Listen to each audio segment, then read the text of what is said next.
ishte stadiumi me akustikën më të mirë në Europë. Gjithmonë ka qenë Emden Parku. Ka pas kapacitet deri në 130.000. Po dhe stadiumi Marseilles ishte, domethënë velodromi kishte mbaj mend të ato ekranat gjigant në momentin që filluan ato pak shqiptarë që ishin sepse luani me Francën aty.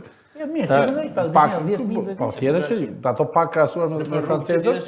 Dhe në momentin që o shëtiu stadiumi me këngët e atyre, zorë dhe ato decibeli që nuk e mbaj mend shifrën, por që ishte një shifër që njerëzit që kuptonin do të çash edhe pa Puna e mundur. shikimit Sepse mbahet shumë për akustika e stadiumit. Puna e shikimit është që syri shef atë që do.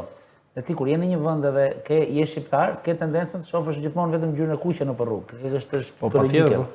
Unë me thënë drejtën, stadiumi i parë modern që kam parë, edhe sa kisha filluar 2-3 vjet gazetar, kam bërë në 2005 në Karjaskaqi në Greqi, në Piraeus. Stadiumi ishte bërë për lojrat olimpike 2004, shumë i bukur, shumë modern, 33.000 vëndsh, stadiumi Olympiakos. Ishte Shqipëria me Greqinë 2005. Aty ja kam thënë, aty kam pa racizëm që kam pa dita aty, mund ta ketë Beogradi mund të jetë.